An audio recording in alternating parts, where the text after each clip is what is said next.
Welcome to This Week in East Brunswick. The Joint Committee on Economic Recovery is exploring all opportunities to stimulate New Jersey's economy.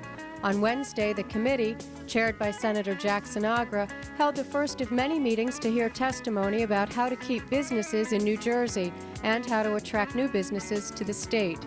That story and more this week, including a review of the council meeting held Tuesday night.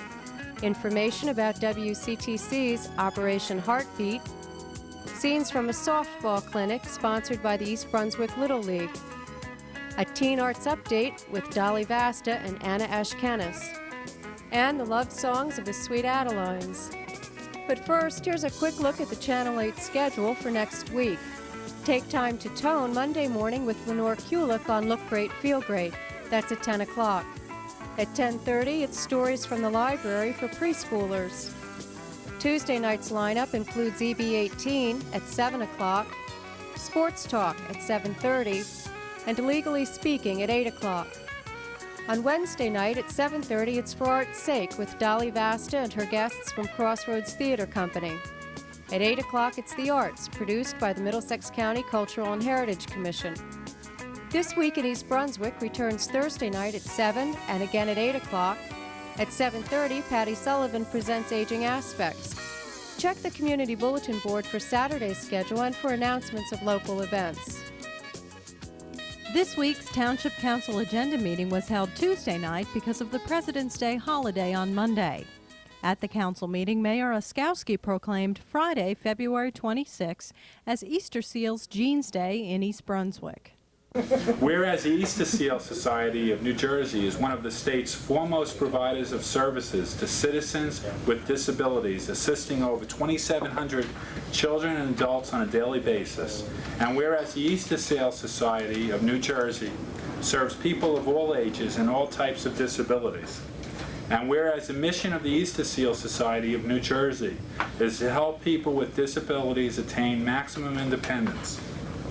And whereas 94 cents of every dollar received by the Society is used to provide services, and whereas the Easter Seal Society of New Jersey is presenting Jeans Day on Friday, February 26, 1993, and whereas Jeans Days will provide an opportunity to individuals to make contributions and dress casually for work to benefit people with disabilities throughout the Society's programs and services.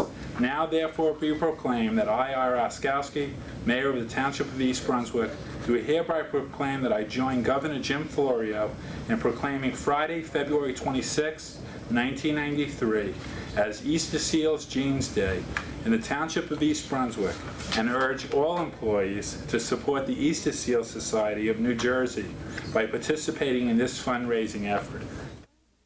Also at the meeting, on behalf of the Friends of the Library, Cheryl McBride and Lucretia Lipper received a proclamation from the mayor recognizing this year's Friends of the Library's annual book sale. Whereas our library is one of the township's most valuable resources, bringing knowledge and enjoyment to nearly every East Brunswick resident. And whereas the Friends of the Library support the work of our public library through fundraising and other worthwhile programs. And whereas the Friends of the Library hold an annual book sale at the Brunswick Square Mall as a community service for the benefit of the library and its patrons. Now therefore be proclaimed that I, R. Oskowski, Mayor of the Township of East Brunswick, do hereby proclaim that March 15th to March 21st, 1993 shall be known as Friends Book Sale Week within the community in order to recognize the enormous contribution made by the Friends of the Library, and to encourage participation in the book sale by all citizens. Be it further proclaimed that Civic Center Drive shall be renamed Book Sale Drive from March 15th through March 21st, 1993. In other council news, Township Attorney Bertram Bush explained the council and administration's position on the proposed construction of a Home Depot store and retail shopping mall in Milltown on Riders Lane. The Milltown Planning Board approved this some time ago. You were a lawyer and you know that the rules of court say you have 45 days to challenge, and we all know we're way past that. We also know as lawyers that the court expands and relaxes that rule on occasion if we can show a reason. The problem is that the land is in Milltown, And if East Brunswick were a rural community and suddenly this commercial monster were right next to us, I think we would have far better standing if we went into Superior Court saying, stop the monster from being on that side of the turnpike where it doesn't impact Milltown and it kills East Brunswick. The problem is that we're not a rural community and we are late. Are we rolling over? No, we haven't rolled over. We spent tens of thousands of dollars with the planning board attorney for 2, 3, even 4 years, from 88, more than 3 years, through 91, monitoring, fighting it, putting in testimony. Their planning board minutes are filled with expert witnesses. We had traffic, we had engineering witnesses. After the council in 91 decided not to continue to pour money down what seemed to be a bottomless pit, we continued to monitor it through our planning staff by not paying extra money. And through Leslie McGowan's department and Deborah Rainwater, Deborah continued to monitor. I spoke to Leslie today and I said I still would like to see the final site plan. And if after Home Depot was identified, if there was a revised site plan, I'd like to see that. She said she will get that for me, and we can look at it to see whether they consider the impact of Home Depot. All 5 council people, the mayor, Ray Stone, myself, everyone else in the administration, are very concerned about this project. Not just because we live in East Brunswick, because it's going to be impossible for anyone in the area to get through that intersection. To say we shouldn't just lay down or we should be creative is one thing, but to pour lots more money into a hopeless cause may be irresponsible. So we haven't decided whether we're going to do that yet. Also at Tuesday's meeting, the mayor and council discussed a resolution urging the State Department of Transportation to study noise levels affecting the homes around the new construction on Route 18 near Route 1. With regard to the construction and widening of Route 18 between the Route 1 ramp in New Brunswick and the Egger Street intersection. Mayor, I believe this came out of the meeting with the residents on Patton Drive. No, this actually came up with a follow-up meeting with the state DOT. With Alex Brown? Yeah, Alex Brown and several other people from the DOT. Okay. I think this was a result of our meeting. Right, this was a result and a follow-up finally, okay. Where they suggested that we send a resolution to the higher-ups at DOT, and the DOT then would turn around and possibly proceed with a study. We all agree that there has to be a study there. I think Councilman Clark made some comments at that meeting as well. Yeah, we thought they had a responsibility to protect the quality of life for those people along that stretch of Route 18. We felt that the highway had a significant impact on the noise levels in that area, and we asked them to look into a study to see if it was feasible. They look at the economics. They look to say, well, the dollar's got to go so far and cover so many people before we'll even consider it. I think what we're basically asking them is to forget about that. If you are interested in getting more information on the Township Council or council meetings, you can call the Municipal Clerk's office at 390-6850, or you can pick up an agenda beginning on Saturday for next week's council meeting at the Library Reference Desk. The Joint Committee on Economic Recovery has met with a panel of experts to discuss retaining business and attracting new industry to New Jersey. The meeting was the first in a series of similar hearings the committee will conduct throughout the state during the next several months. The focus of these meetings, according to committee chair, State Senator Jack Sinagra, will be on how the state can create a business climate that will ensure the continuation of economic recovery and jobs growth. Sinagra said the committee will explore every opportunity, including a tax cut, to lead New Jersey back into prosperity. Testimony was given Wednesday at the East Brunswick Library by leading business executives and organizations in the state, including Stephen Golden, president of the Woodbridge Economic Development Corporation. Mr. Golden advocated establishing private, local, nonprofit economic development corporations and made recommendations for their support. Thaddeus Zawacki, president of the New Jersey Society of Certified Public Accountants, suggested various credits as incentives and addressed some of the issues surrounding corporations with S status. For more information about the Joint Legislative Committee on Economic Recovery, call Christopher Berry or Gregory Williams at 609-984-7381. Hello, I'm Jack Shreve of WCTC, Operations Manager and a volunteer for the American Heart Association, the New Jersey affiliate. Each year of this time, for the past several years, Channel 8 has given us the opportunity to talk to you about Operation Heartbeat, a program sponsored by WCTC Radio in New Brunswick, in which we try to raise money for the American Heart Association to help them in their research and programs that they have that are beneficial to the public. I have as our guest today Sheriff Joseph Spicuzzo of Middlesex County, and Irv Sporn, a former East Brunswick Council member and also president of the Central Middlesex Division of the American Heart Association. Let's start off by asking some questions about their involvement with Operation Heartbeat. Sheriff, welcome to the program, and tell us a little bit about some of the things that the Heart Association can do. Well, we have a lot of fun during Operation Heartbeat, Jack, and what we're doing is raising money to help on research and develop new programs and research grants to help develop procedures that'll help in heart problems. And as you know, my involvement has been the past 16 years with Operation Heartbeat and WCTC. That's how I originally got involved. And it's come down to having a lot of fun during the entire month. We have a lot of outside activities that we're involved in, basketball games, and of course the bowling and the actual celebrity waiters. And so we're raising money for the Heart Association. I forgot to mention the date of Operation Heartbeat this year. It'll begin 6 o'clock on Friday morning, the 26th of February. Had to check the calendar here. And all the way till 4 o'clock on Sunday afternoon. Now that's the on-radio event where we have mayors and other people coming in and asking for pledges. And how does that work? Well, we're going to have the mayors, like you said, some assemblymen, freeholders, senators, there that night, that day, and Sunday morning. And we're going to be asking people to call in and make pledges. We're going to announce their name over there if they want it, announce in memory of or on behalf of. And you'll have an opportunity to talk to your mayor or your senator or assemblyman or freeholder and make a pledge, and we'll announce it over there. Jack Ellery and I will be doing it on Friday morning, and Steve Tapper and I and you and the rest of the crew will be doing it on Sunday. Okay, and we hope that everybody will remember the number. It's 249-2600, the number to call to make a pledge during Operation Heartbeat. In the meantime, more than 30,000 New Jerseyans will die this year of cardiovascular disease. So we have asked the president of the Central Middlesex Division to join us again this year. Irv, nice to have you with us. Thank you, and Jack. I wonder if you tell us why it's so important that people get involved as either volunteers or as helpers for not only Operation Heartbeat, but the American Heart Association. Well, thanks for the opportunity.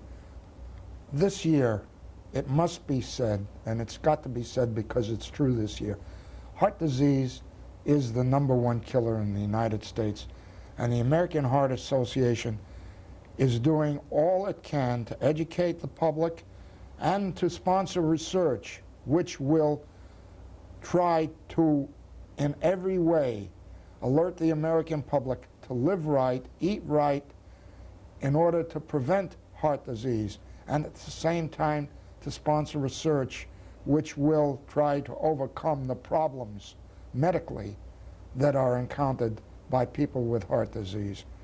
And we all know how important it is that this research be funded properly, that the educational process for teaching the American public to live right, to eat right, to exercise, all this is an ongoing effort and must be sponsored by the American public, by donations from the public, and by cooperation with the people who are running Operation Heartbeat this month in Middlesex County. Very important. We need the funding so that we can help the people in this area live better and longer, and that's important. It should be pointed out that the money collected in Middlesex County stays in Middlesex County.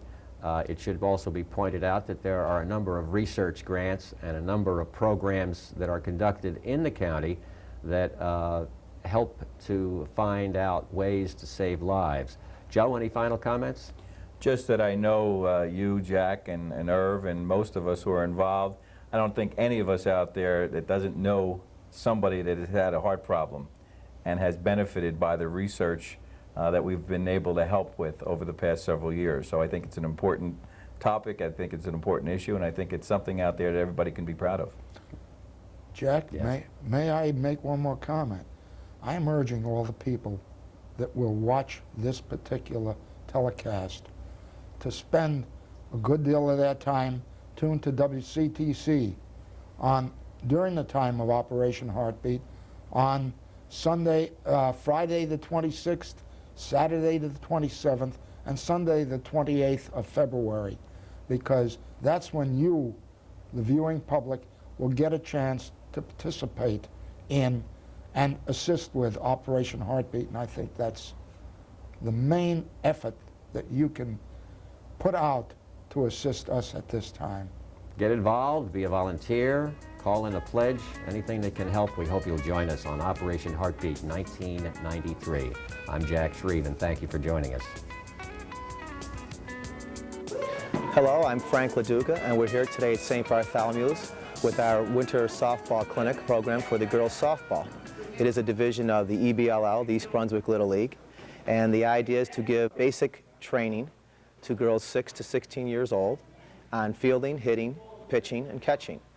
We have a very good program in East Brunswick, and it's run through the dedicated efforts of many volunteers, and the idea is to try to develop a very competitive and intense program in East Brunswick for the girls, which is comparable to the boys' baseball program. We've been together now for several years, and I've seen every year that we've had a significant improvement in the quality of play. The softball clinic is a 7-week program. We are about 3/4 of the way through that right now, and following its completion February 27th, we will have a coaches clinic. It's our intent to train coaches as well as coaches and managers as well as participants so that we can have a better all-around higher level of play. We have found that many of the girls have actually graduated from our program and have gone on to participate in high school and ultimately college programs where they can achieve some good notoriety and even some scholarship funds. Further information regarding this program as well as our season can be obtained by calling 254-5911. We will be starting seasonal play in the end of April and continue through June, and the divisions will be broken up by age groups. Following the completion in June, we have an all-star program which will play at least 4 games for different age girls, 16 and under, 14 and under, 12 and under, 10 and under. Those games will be played both within our town as well as other towns in Middlesex County and Essex County. Hi, I'm Dolly Basta with your Arts Update for this week in East Brunswick, and I have a very special guest with me today.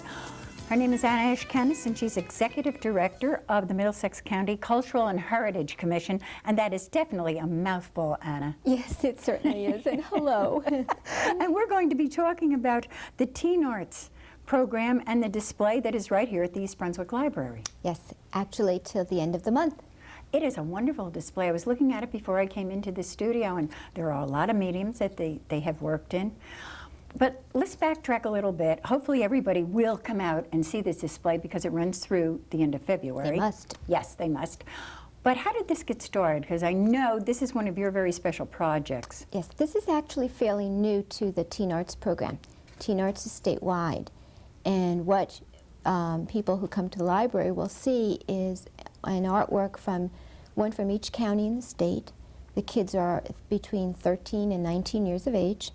And this one is called Visions, and it's an exhibit that came about for a very interesting reason.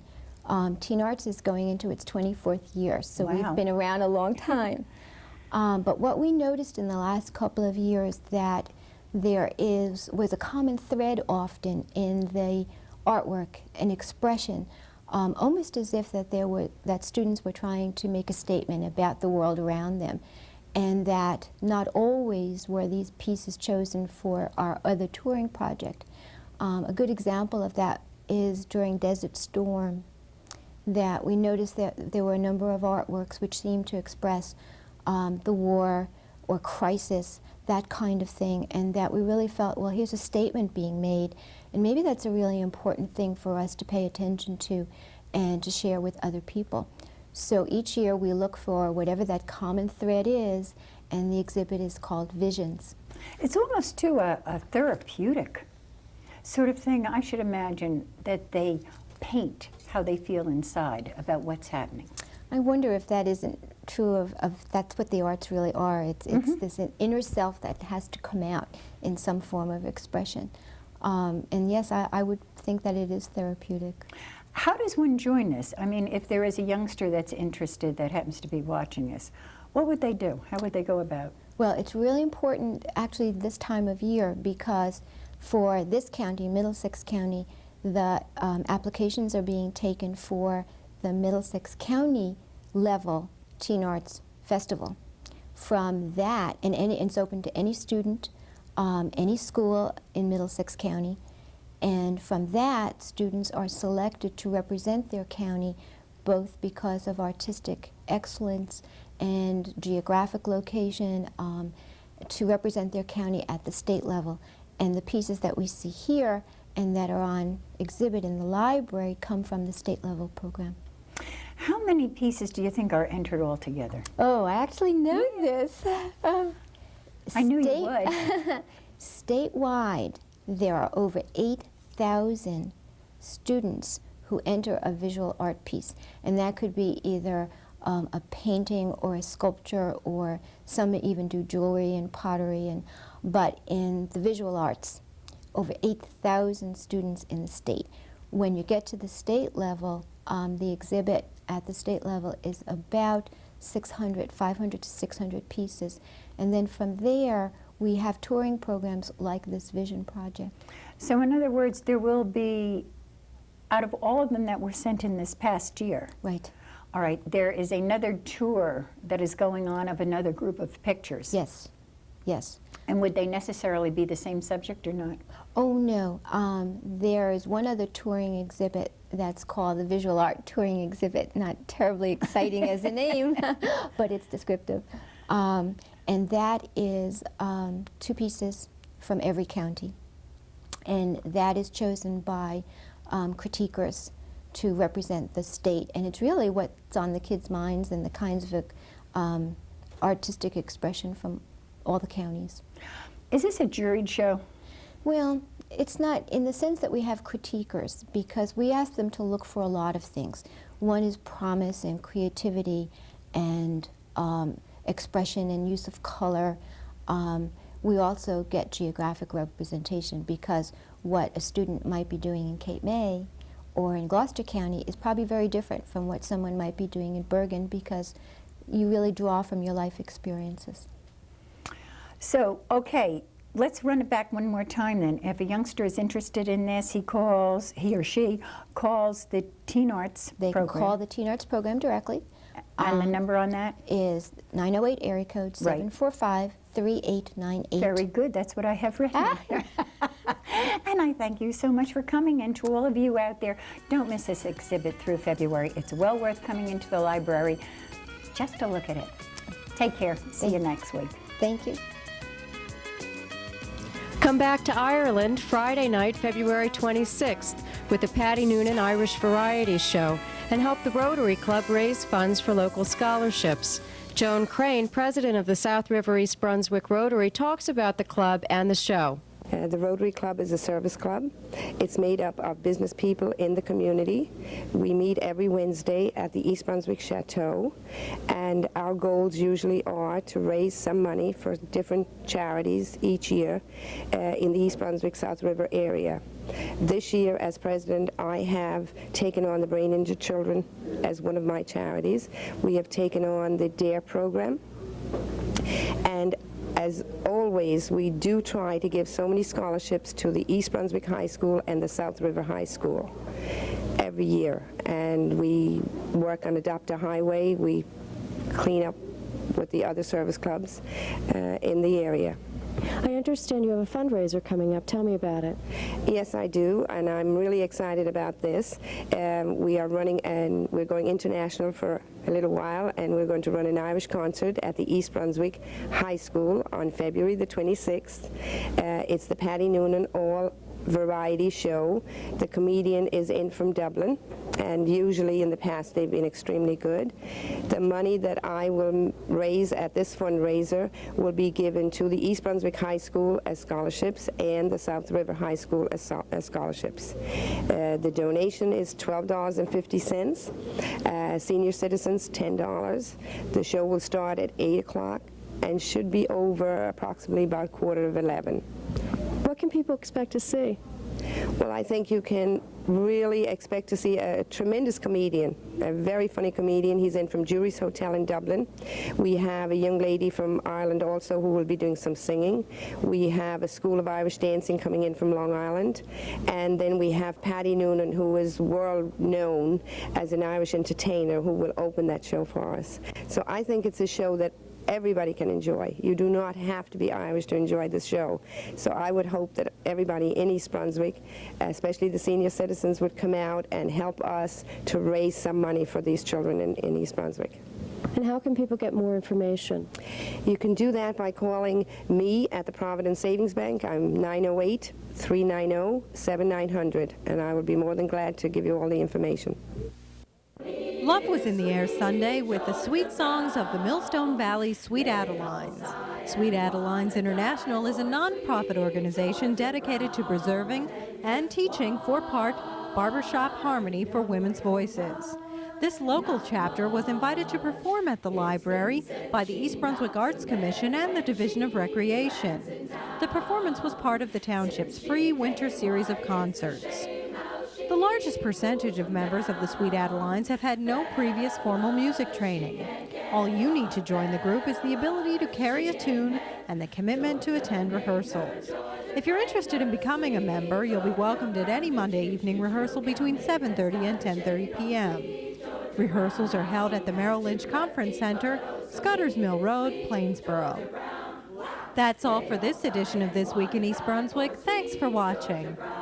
Tell you just why, no, don't lie, not much. All those tips of quarter slips to sweet Georgia Brown. They buy clothes at fashion shows